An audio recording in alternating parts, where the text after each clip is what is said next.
This is Bob Oliphant from the Westford Historical Society and Museum, bringing you episode 27 of the Westford Wardsman podcast. The Westford Wardsman newspaper was part of Turner's Public Spirit, a weekly newspaper in Ayer a century ago.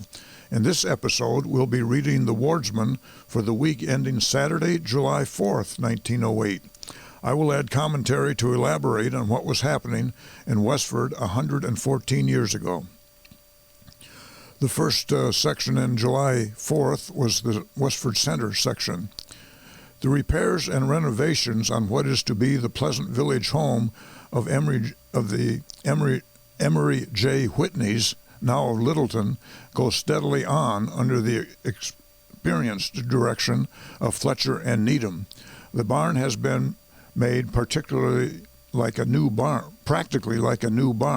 and the most visible improvements on the house at this time are a fine, wide piazza extending across the front and around the entire northeast side of the main house.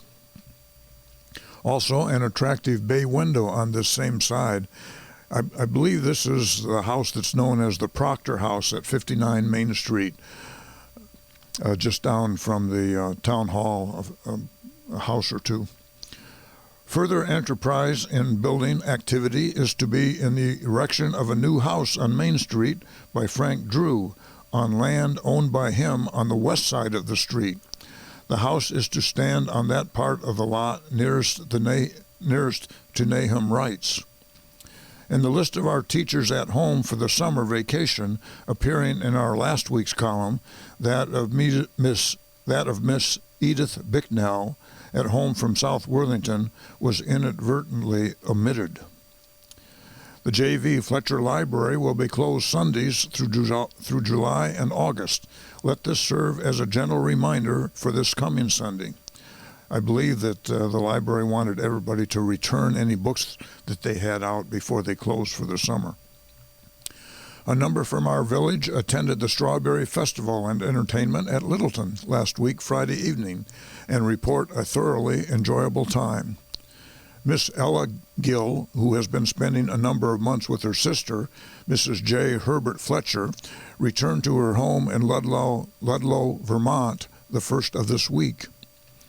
John A. Healy has workmen digging trenches for the drain pipe to take care of the surplus water on the ground between the two schoolhouses, that is the new Frost School and Westford Academy, which is now the Rodenbush Community Center building.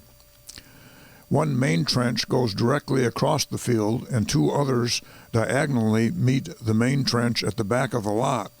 It is expected that later piping will join this from Main Street, giving a certain season's much-needed drainage. That's obviously the spring season. To complete what the public verdict readily concedes is a fine building for its purpose, the building committee are supervising the grading of the new schoolhouse grounds. This is in reference to the new William E. Frost School. A circular driveway makes a good approach to the entrances, which I believe is still there. The circular driveway. While the general membership of the Tadmont Club is taking its customary summer rest, the officers and executive committee of the club are busily at work getting out the program for the coming season. The resources of the club do not seem at all exhausted, and a program of as much interest and profit as its predecessors seems assured. There will be services at the Unitarian Church Sunday morning, after which the church will be closed for the summer vacation. Mr. Bailey expects to occupy his pulpit Sunday morning. Children's Day was well carried out last Sunday morning at the Congregational Church under the capable direction of the Superintendent of Sunday School, H.G. Osgood, and Mrs. Osgood. The decorations were in especially good taste, making a most attractive setting for the bright young faces of the children.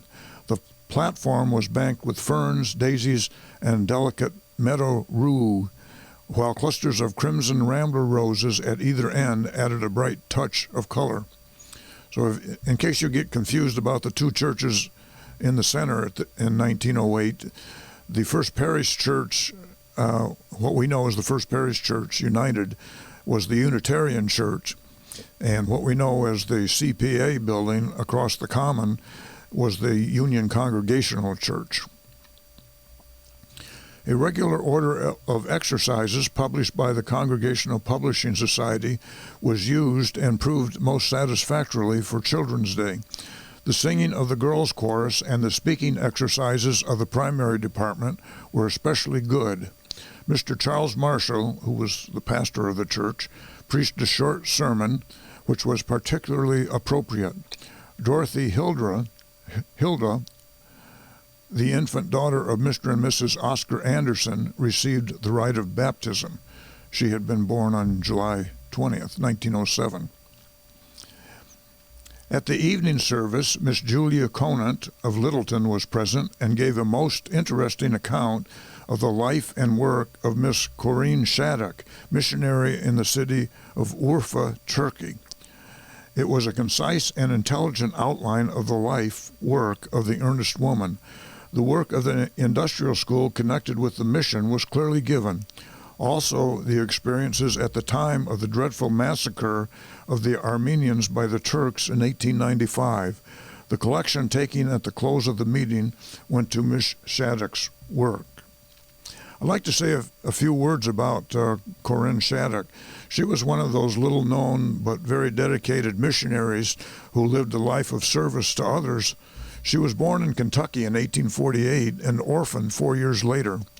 She was then raised in Acton, Mass. By her maternal grandparents. After graduating from the normal school in Framingham in 1873, which is now Framingham State, she sailed for Turkey to serve as a congregational minister and teacher. After 6 years, she contracted tuberculosis, returned to the U.S., and moved to Colorado for 4 years, where she regained her health. In 1883, she returned to Turkey and became principal of the Girls' College at Marash, M-A-R-A-S-H. She moved to Urfa, U-R-F-A, also given as Orpha, O-O-R-F-A, in 1892 to engage in evangelistic and educational work among the Christians there. She soon earned the respect of the local Turks, Armenians, Kurds, and Assyrians. Turkish officials referred to her as the Angel of Urfa. Christian Armenians made up the largest minority in Urfa. In the Armenian massacre of 1895, 6,000 Armenians were killed and many more were forced into exile. During one attack, Miss Shattuck sheltered over 300 Armenians in her building, bravely withstanding efforts by the Turkish horde to attack them. After the massacre, she was active in appeals for aid and in supplying food, clothing, furniture, and other essentials to the survivors. She helped reestablish local industries and work programs for Armenians, as well as orphanages with schools for the children. A fellow missionary said she was, quote, one of the strong, one who was like a rock during the time of need, without fear or concern for her own safety, end quote. By early 1910, her tuberculosis had returned, but she refused to return to the U.S. for treatment until it was too late. She arrived in Boston on May 8th and was taken to a hospital in Dorchester, where she died May 22nd, 1910. Her obituary appears in the Fitchburg Daily Sentinel of June 3rd, 1910, where I found most of this information. The next section of the Wardsman is the Graniteville section. Court Westford, MCOF, that stands for the Massachusetts Catholic Order of Foresters, held a very enjoyable party in Healy Hall last week, Friday evening. The Middlesex Orchestra of Lowell furnished excellent music for dancing, and at intermission, refreshments were served. Many were in attendance from Ayer, North Chelmsford, Forge Village, and surrounding towns, and all had a pleasant time. This affair was managed by the following committee: General Manager Edward Riney, Assistant Miss Annie Healy, Floor Director Lena J. Healy, Assistant M.B. Ledwith. aids members of the order. A very interesting baseball game was played here last week, Friday afternoon, when the Independents defeated the Brimstones by a score of 11-8. I think this was a boys' league game. This game was closely contested and the playing so fast that it was found necessary to secure 3 umpires in order to render the decisions properly, and there was considerable kicking at that. These 2 clubs will play again after the 4th. There will be no celebration of the glorious 4th here this year, and many will probably take in the sports at Forge Village on that day. The next section is called Surprise. A pleasant gathering of young people assembled at the home of Mr. and Mrs. John Lorman on last Saturday evening, the occasion being the celebration of the 14th birthday anniversary of their daughter Mildred. The whole affair was in the nature of a surprise, arranged and planned by Miss Lorman's aunt, Miss May Atherton of Lowell. Miss Mildred had been away visiting during the day and was somewhat taken aback when she arrived home in the early evening to find the house ablaze with lights and the grounds prettily decorated with Japanese lanterns.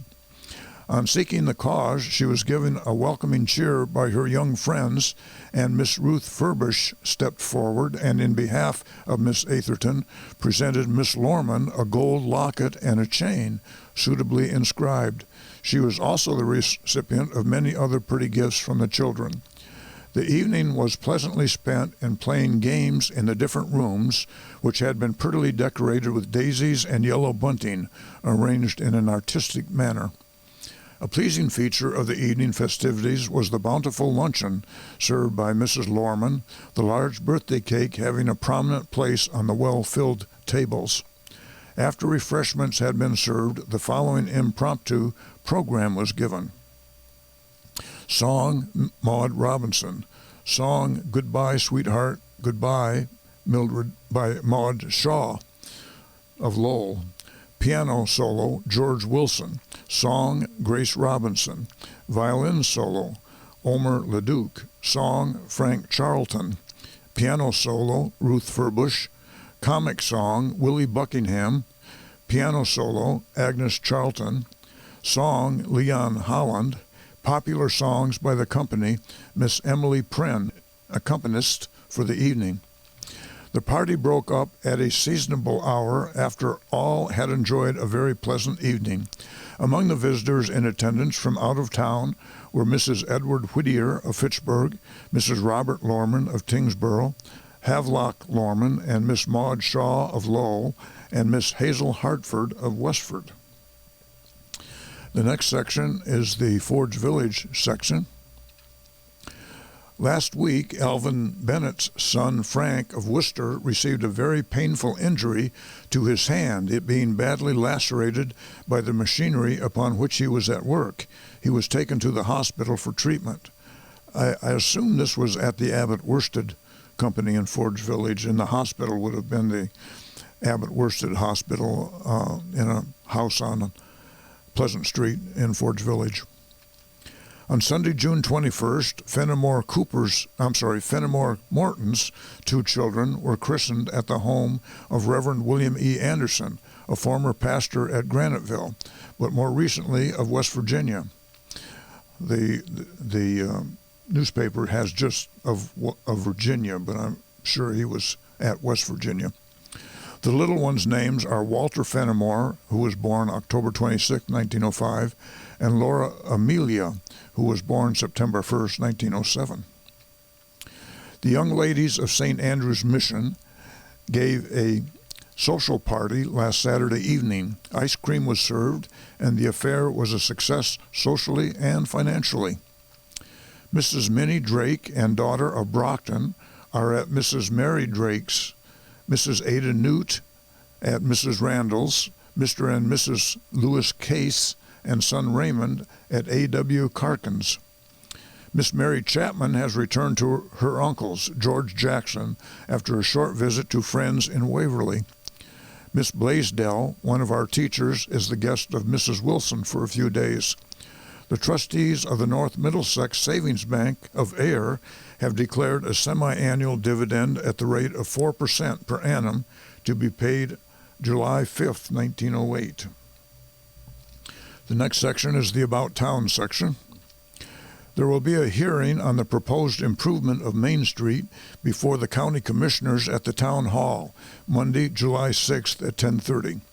Surveyors have been busy the past few days preparing plans for the proposed changes and relocating of the highway and electric track on Nabnasset and Brookside roads at Westford Corner.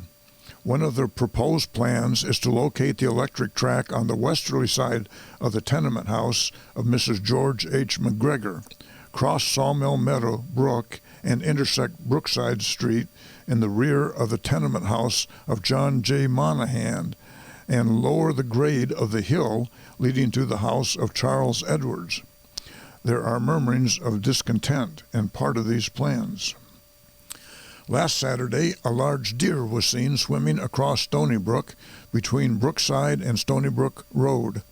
After reaching shore, he directed his steps toward the railroad track, leaped the barbed wire fence with at least 4 feet to spare, in more ways than one, crossed the track in front of an approaching train, leaped the second barbed wire fence, and landed in the cornfield of Amos Poley. Following the rows of said cornfield at such a rate that grazing was impossible, he was last seen in a cloud of dust, shortening the distance and time toward the North Pole. The largest crowd of the season assembled at Hillside Park, Graniteville, last Saturday afternoon to witness the ball game between Westford and Shirley. The fact that in the 2 previous games this season the Westford team won spurred the Shirley team to a determined effort to win. In this, they were backed by an enthusiastic crowd from Fitchburg, Shirley, and other towns. The game was one of the closest of the season, and while experts claimed that they were out-generaled and outpointed by the Westford team, yet owing to the closeness of the game and an unfortunate combination of circumstances, the Shirley team won by a score of 4-3. The Westford team goes to Milford, New Hampshire, to play on the 4th. James H. O'Brien is recovering from his illness. His brother Arthur of South Framingham will spend his summer vacation with him, where he will make extensive tours in the hayfield and other useful exercises on Pigeon Hill, where this farm is located. Pigeon Hill is located in Nabnasset on the north side of Stony Brook Road, about where 73 Stony Brook Road is located. There was back in 100 years ago, there was a small enclave of Irish settlers who settled here with names besides the O'Brien name of Sheehan, Flynn, and Horan. Samuel L. Taylor had the first new potatoes of the season on Sunday, June 28th. They were coaxed out of their abiding place on Saturday. The variety planted was the Snowflake, appropriate name as it was snowing at the time of planting. The variety is 9.5 minutes earlier than the early rose. The other contestants for the first early potatoes will show their goods in July, provided the drought does not claim everything. Dwight H. Pratt, who owns the fertilizer factory at West Chelmsford, has sold his cottage at Nabnasset Pond to F.W. Barrows of Lowell and will build a cottage near the Lawson camp. Charles A. Stackpole of Lowell has built a cottage on the elevation on the northerly shore of this pond, which is becoming a busy center as a summer resort. Situated as it is about midway between the main line and Westford branch of the Lowell and Fitchburg Electric Railway, and several large excursions have been there from Lowell and other places this season. The roadman or some other authority is busy with axe and scythe haying the foliage along our roads. This is wise as general principle, but foolish as an indiscriminate principle. What a pity that the hedge in the swamp near the Willard Fletcher Bridge on the Stony Brook Road could not have been preserved. It was ornamental as compared with the unsightly swamp, which is the only ornament left and can't be mowed down.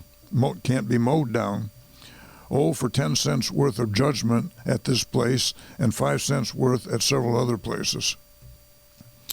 John A. Healy of Graniteville has the contract for furnishing the new schoolhouse with coal.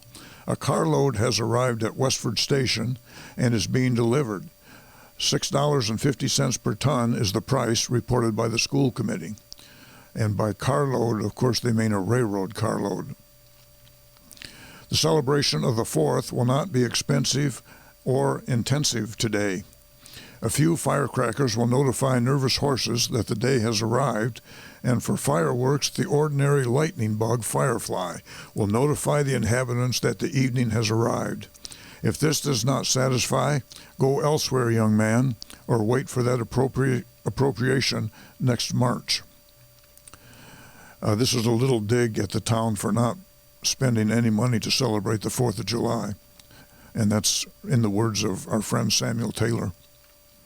That's the news in Westford for the week ending July 4th, 1908. Thank you for listening, and thanks to Nick Woodbury of Westford Cat for providing technical support. You can find transcriptions from the Westford Wardsman at the Westford Historical Society's website at museum.westford.org, or visit the Historical Society's Facebook page for more Westford news from a century ago. This is Bob Oliphant, and I hope you will join us for next week's Westford Wardsman podcast. Thank you.